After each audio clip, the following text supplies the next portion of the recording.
इधर इंदौर में बीजेपी उम्मीदवार को लेकर अब पेंच फंसा हुआ है। दरअसल इंदौर के टिकट पर ताई और भाई के बीच पेंच फंसा हुआ है। नेताओं में अपने समर्थकों को टिकट दिलाने की होड़ लगी है। एक तरफ ताई यानी कि सुमित्रा महाजन तो दूसरी तरफ कैलाश विजयवर्गीय यानी कि भाई अपना अपना जोर लगा रहे हैं। महिला उम्मीदवार को हालांकि बीजेपी यहां से मौका दे सकती है, इस तरह की खबरें लगातार सामने आ रही हैं। डॉक्टर दिव्या गुप्ता और कविता पाटीदार के नाम पर चर्चा चल रही है। मराठी चेहरे पर भी बीजेपी यहां दांव खेल सकती है। गौरव रणदिवे, अर्चना चितले, आयुषी देशमुख भी दावेदारी में हैं। तो जीतू जिराती के लिए भी जमकर दिल्ली तक लॉबिंग की जा रही है। लेकिन अब देखना यह होगा कि क्या हाईकमान फैसला लेता है और कौन सा वो चेहरा होगा जिसे मौका मिल सकता है। और चलिए अधिक जानकारी के लिए हमारे सहयोगी पीयूष पारे हमारे साथ जुड़ गए हैं।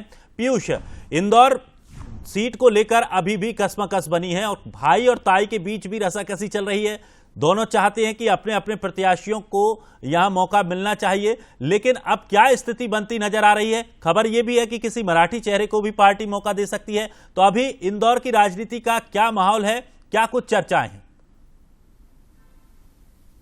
देखिए, बिल्कुल लोकसभा चुनाव को लेकर दिनेश नजरें है कि आखिर इंदौर लोकसभा सीट से बीजेपी का प्रत्याशी होगा कौन, क्योंकि जो पहली सूची बीजेपी की आई है उसमें इंदौर का नाम होल्ड पर रखा गया है। और ऐसे में ये जो अटकलें अब लगाई जा रही है कि पूर्व लोकसभा स्पीकर सुमित्रा महाजन और कैबिनेट मंत्री कैलाश विजयवर्गीय के बीच की जो खींचतान है वो कहीं ना कहीं इसके पीछे की वजह बन रही है। और वजह भी इसलिए बनी क्योंकि पूर्व लोकसभा स्पीकर सुमित्रा महाजन दिल्ली दौरे पर 2 दिन के लिए पहुंची थी और उसी दौरान कहीं ना कहीं इन अटकलों ने रफ्तार पकड़ी है। इस बीच में कैलाश विजयवर्गीय जो लगातार मध्य प्रदेश और खासतौर पर इंदौर की राजनीति में अपनी गहरी पकड़ रखते हैं, वे भी कहीं ना कहीं इस बात को लेकर जोर लगा रहे हैं कि उनके समर्थकों को और बेहतर कहीं ना कहीं प्रत्याशी को यहाँ पर टिकट मिले।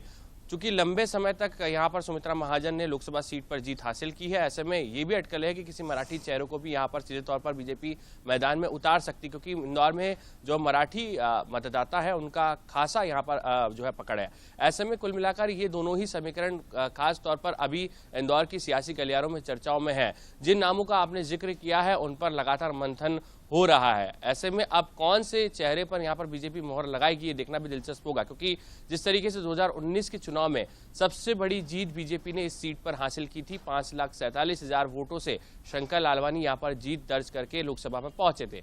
लेकिन अब 2024 को लेकर क्या कुछ समीकरण होंगे ये देखना दिलचस्प होगा। लेकिन ये जो टिकट की लंबी खींचतान है, इसमें ताई और भाई की जो पुरानी अदावत है वो एक बार फिर से कहीं ना कहीं सियासी गलियारों में चर्चा में बनी हुई है। दिनेश, चले शुक्रिया पीयूष जानकारी के लिए।